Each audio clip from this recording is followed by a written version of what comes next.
Okay, wizard, it is time for you to show your stuff. Let's see what you can do. Well, as we enter the hero phase, our wizard is going to begin the turn using a ring of shooting stars. Let's see, this does not count as an attack action, but it does allow us to attack a monster within 2 tiles of you. 1, 2. And +8 to the attack, only going to do 1 point of damage if it hits. But we're going for the big bad guy, the Storm Shaman. Plus, what was it? +8 to the attack. The Shaman's armor class is 14. That's not good enough, is it? I only rolled a 12. So the ring of shooting stars is a failure, and we have to flip this card over. It is used. What a waste. For his basic attack action, we're going to use this daily power, Flaming Sphere. You conjure a rolling ball of fire and control where it goes. Place 3 Flaming Sphere tokens in a stack on any square within 1 tile of you. I guess we'll put it here.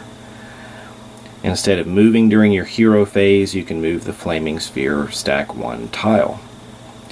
At the end of your hero phase, you can remove 1 token and deal 1 damage to each monster on that tile. So let's kind of put up a wall of fire here on this tile in front of us.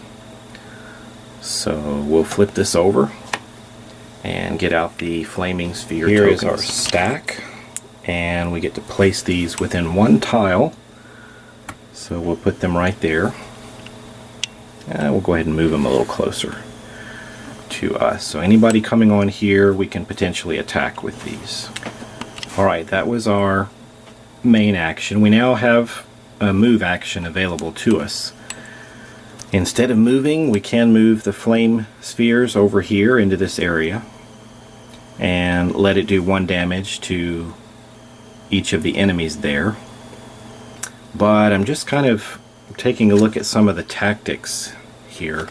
This is pretty bad. If the dragon is within 1 tile, actually if it's within 2 tiles, it attacks each hero with acid breath. That's bad. That dragon is bad news. So why don't we spend a turn, a move action here. Why don't we back up? And maybe that'll move us closer to the paladin. So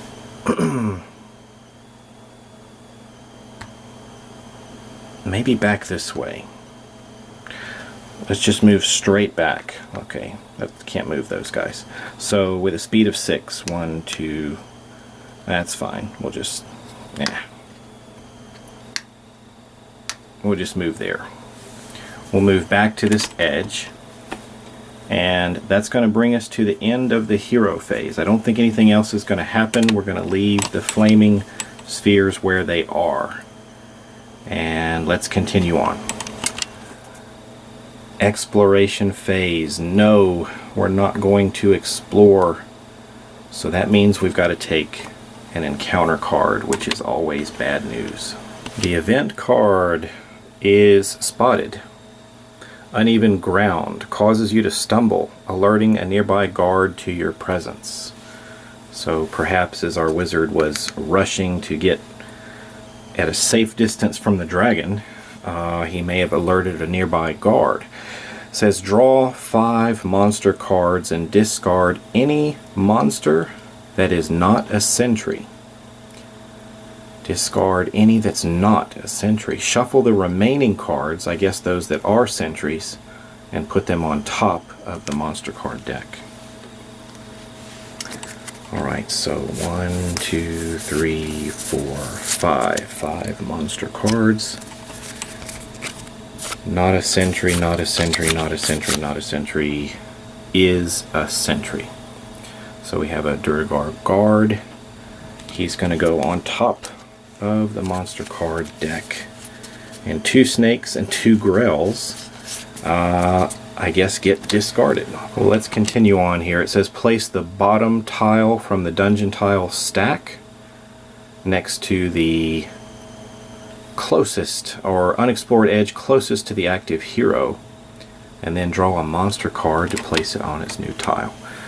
I guess we can go south or north. Let's just go north. And the tile is here. So this is where the guard was standing when he heard our wizard. And he's right there. Alright, well, we've alerted a guard.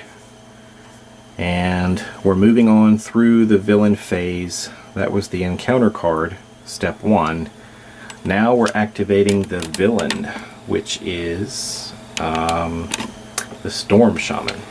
Well, the Storm Shaman is basically just going to move 1 tile closer to the heroes. So there he is. He's with the flaming spheres, but doesn't take any damage yet. Well, now we're ready to activate other monsters. And first up, we've got this copper dragon. And it said if the copper dragon is within 2 tiles of a hero, it attacks with acid breath. That's 1 tile, 2 tile. That's going to potentially kill, I think that will kill both of the allies. That's horrible news. So let's see if we can do something about that. Our wizard has an item, a scroll of monster control. You temporarily take control of your foe. You use this during the villain phase when choosing a monster's action. He doesn't act normally. Instead, place the monster in any square within 1 tile of it. If it's adjacent to another monster, attack it. So let's mess with this dragon. Let's move him up 1 tile and make him bite his master right in the back. Alright, well, this is not automatic. It's +9 to the attack roll. We still need to hit an armor class of 16. No, we're not attacking the dragon. We're actually attacking the Storm Shaman. So +9 to the attack. Armor class of 14 is what we need. Almost confused myself. Well, that's a hit. So our villain there, the Storm Shaman, takes his first point of damage. So Storm Shaman, first point of damage for you. Well, now we have to activate this guard that heard us stumbling his way. He is on a tile with no heroes and an unexplored edge. So we need to draw the tile from the bottom of the stack and place a monster card on there. So here's our next tile. We'll just put it to the north. And we draw a new monster card. And this is one of the new ones, Orc Chieftain. Great. Another strong guy is coming out. Alright, let's get the Orc Chieftain. Well, here's the model for the Orc Chieftain. He's got a big wicked looking sword there, muscular build. And it's time to get him out. So maybe he heard the call of the Storm Shaman and the Chieftain is there. Well, continuing to activate monsters. And by the way, I know I missed their activation. I needed to activate this guy first as the villain, but then it was the allies' turn. So I'm going to come back to them. But Orc Chieftain, what's he going to do if he's within 1 tile? No. He moves 1 tile, and then we pass the card. So that's always bad news. So the Duragar guard calls for help, and the Orc Chieftain is on his way to cut down the wizard. Now that would normally end the villain phase completely for us, but We neglected to activate our two Dwarven defenders here. So what would they do? They said if they were within one tile of a monster, they would move adjacent to the closest monster and attack with an axe. Well, the closest monster at that time, when they would have activated, it would be the main villain. So they're going to move adjacent here to the main villain and attack. So even though the dragon would have also had some option to attack these guys with something, I'm not exactly sure what. We thought it might be breath, but it would have moved forward and attacked with a bite. We did the mind control on it, and you know, took its action in a different way. So I think we're fine. We haven't thrown anything off. But let's let these guys make an attack here on the Storm Shaman. So the Dwarven defenders get +5 to the attack roll, trying to hit an armor class of 14. That is a miss. The first one missed. Wow, the second one missed. Terrible, terrible rolls. So, yeah, that didn't throw off anything at all.